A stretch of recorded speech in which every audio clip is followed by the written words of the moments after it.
Hey everyone, welcome back. We're diving into the world of Gottfried Wilhelm Leibniz today. And let me tell you, this guy was the definition of a Renaissance man. We're talking philosopher, mathematician. He even dabbled in law and politics. Yeah, seriously, what didn't he do? So we're taking this deep dive on Leibniz because, well, you asked for it. Yeah. We got a request to unpack his ideas. And wow, the source material you sent over is incredible. Like, we're going to be tackling some seriously big questions today. We're talking, what is reality even made of? And how can a good God allow bad things to happen? Kind of stuff. Get ready to explore this wild concept of monads. And we'll try to wrap our heads around why Leibniz thought we're living in the best of all possible worlds. It's a lot to unpack, which is why I'm so glad we've got our expert here to help us make sense of it all. Welcome. Hey, it's great to be here. Happy to dive in. So let's start with this whole monad thing, because honestly, it sounds like something straight out of science fiction. Can you break it down for us? What exactly is a monad? All right, picture this. The entire universe, reflected in a single drop of water. Obviously a simplification, but it kind of captures the essence of Leibniz's monad concept. He believed that reality isn't made of, like, physical atoms the way we might typically think. Instead, it's these fundamental units of existence he called monads. But they're not like tiny little things you could see under a microscope or anything. It's more like they're individual points of perspective. And each one contains, in a way, a reflection of the entire universe. Okay, so it's not that they're literally small, but more like each one is its own little self-contained universe. Exactly. Each monad has its own internal world, its own story. It's reflecting the whole universe, but from its own unique viewpoint. Think about it like you and I, we're each like monads, right? Each of us experiences the world from our own individual perspective. Well, okay, that's kind of mind-blowing, but Yeah. here's where I get tripped up. Hmm. If these monads are all self-contained, how do they interact? Like, do they bump into each other like bumper cars or something? That's where things get even more interesting. See, according to Leibniz, monads don't actually directly interact with each other at all. They don't. So how does anything get done in this universe of independent monads? Leibniz called it pre-established harmony. Imagine two clocks, perfectly synchronized, ticking in unison. But there's no physical connection between them, they're just perfectly tuned. That's kind of how monads work. God, being the ultimate clockmaker, set them up to operate in perfect harmony. Each one plays its part in this grand symphony of the universe, but they exist independently. Okay, the clock analogy definitely helps. So it's like each monad is playing its own individual tune, but somehow, thanks to God's pre-programmed harmony, they all blend together into this like beautiful symphony of existence. Is that kind of what Leibniz was getting at? Exactly. Leibniz believed this harmony was evidence of God's incredible power and wisdom. So we've got these monads, each one a tiny, self-contained universe, all humming along in perfect harmony, orchestrated by basically a divine conductor. That's a pretty wild way to look at reality. It definitely is. It's a complex idea, but it helps explain some big questions philosophers like Leibniz were wrestling with. Questions about free will, the existence of evil, all that good stuff. Which leads perfectly into our next point, this whole best of all possible worlds idea. Stick with us, folks, because it's about to get even more interesting. Okay, so we've got these self-contained monads, each one a little universe, all vibing in perfect harmony, thanks to, well, God. And that brings us to what might be Leibniz's most famous, or maybe infamous idea, the whole best of all possible worlds thing. And look, I get it. Some days it feels like we're living in the most chaotic of all possible worlds, right? So help us out here. How could someone as brilliant as Leibniz actually believe that this is the best possible world? Well, it's a question that's been sparking debates for centuries, that's for sure. And you're right, it's not about, like, looking at a traffic jam and thinking, yep, this is peak existence right here. Leibniz was coming at this from a very specific place, a place of really deep theological and philosophical thought. He truly believed in God's infinite goodness and wisdom, so to him, creation wasn't random, it was a deliberate choice. So it's like God was flipping through a cosmic catalog of world designs or something? Exactly. Leibniz believed that God, in his infinite wisdom, envisioned every possibility.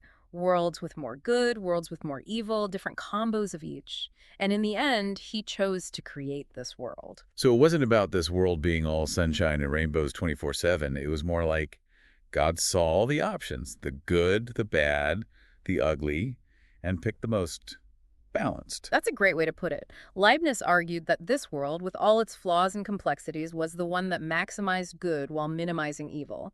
Now, this doesn't mean that evil doesn't exist, obviously. It's more about the overall balance, the big picture, you know. You know, this reminds me of something in the materials about Voltaire. Didn't he kind of poke fun at this whole idea in Candide? Like, there's that character who's ridiculously optimistic, totally blind to all the problems in the world. Absolutely. Voltaire and a lot of other folks, too, saw this best of all possible worlds idea as way too optimistic, even naive. They pointed to all the suffering and injustice in the world as proof that, well, maybe this wasn't the best God could do. So how did Leibniz respond to those kinds of criticisms? Because that seems like a pretty big flaw in the theory, right? Well, Leibniz was deeply concerned with the problem of evil. I mean, this whole best of all possible worlds idea was part of his attempt to make sense of how a good God could allow suffering to exist. He argued that some evil might actually be necessary for a greater good. Necessary. How so? Think about it this way. Imagine a world with zero challenges, no struggles, no pain at all. Would courage even mean anything in that world? Or compassion? Would we even grow as individuals without obstacles to overcome? I see what you're saying. It's like, without the bad, the good wouldn't have the same weight or meaning. But it's still a tough pill to swallow, when you think about the very real suffering that people go through. It's a really complex issue, no doubt, and there are no simple answers. But Leibniz's point was that if we judge the world only on the bad stuff we see, we're missing the bigger picture. The bigger picture being the intricate workings of God's plan, and the potential for growth and good that even suffering can bring. He was grappling with this idea called theodicy, this age-old question of how a good God can allow bad things to happen. Theodicy, that's a new one. Okay. So it's not about ignoring the bad stuff, but trying to understand it within a larger framework of God's purpose. Is that what Leibniz was getting at with this best of all possible worlds idea? Exactly. It was a way of saying that God, in his infinite wisdom, chose this world, and he had his reasons. And those reasons, well, they might include things we don't fully understand or appreciate. Okay, so we've explored this concept of monads, these little self-contained universes, each one reflecting the whole. And we've tried to wrap our heads around this best of all possible worlds thing, which, gotta be honest, is still pretty mind-boggling. But Leibniz wasn't just a philosopher lost in these big abstract ideas, was he? He did some pretty groundbreaking work in other areas too, right? Yeah, we've gone deep on these monads, explored that whole best of all possible worlds concept, and honestly, my brain's still buzzing a little. But you're right, Leibniz wasn't just a philosopher. He was out here making waves in other fields, too. Oh, yeah, definitely. I mean, you could say this guy was way ahead of his time. Like, while he's busy pondering existence, he's also laying the groundwork for things like modern computing and technology through his work in math and logic. And speaking of groundbreaking work, our notes mention something about Leibniz and calculus. I'll admit, math isn't exactly my strong suit. But tell me more. What was his contribution there? Get this. Leibniz independently co-invented calculus. Hold up, independently. As in, he came up with the same revolutionary mathematical framework as, like, Isaac Newton, but completely on his own. You got it. They were both working on similar ideas, different parts of the world, each taking their own approach. And the really wild part is the notation system Leibniz came up with those symbols we all know and love, like DDX, that's still what we use today. Wow, that's a serious legacy. To think that something as fundamental as calculus has roots in Leibniz's work, it's incredible. But he didn't stop there, did he? I mean, didn't he also make significant contributions to the field of logic? He did indeed, and like with calculus, Leibniz wasn't content to just build on what others had done in logic. He wanted to create a whole new system, one that was just as clear and precise as those mathematical equations he loved. He actually called it his calculus of thought. Calculus of thought sounds like Leibniz really wanted to apply logic in order to, well, everything. Can you give us an example? Like, what did this calculus of thought actually look like in practice? One of his big principles was the principle of sufficient reason, which basically says that everything happens for a reason. There's no such thing as a random occurrence or an event with no explanation. It can all be traced back to a cause. So like a giant cosmic game of cause and effect, with Leibniz there meticulously tracing the connections. Precisely. And this wasn't just some abstract philosophical idea. It had huge implications for how we understand the world and our place in it. Okay, so we've covered these monads, the best of all possible worlds, the invention of calculus and the calculus of thought. It's a lot to process, that's for sure. But before we let you go, can you bring it all together for us? Why does Leibniz still matter today? What can we learn from this philosophical and mathematical trailblazer? That's a great question. I think Leibniz's enduring relevance is in his unwavering belief in the power of reason. He saw the universe as this incredibly intricate, ordered system governed by logic and reason, and he truly believed that through careful observation and thought, we could unlock its secrets.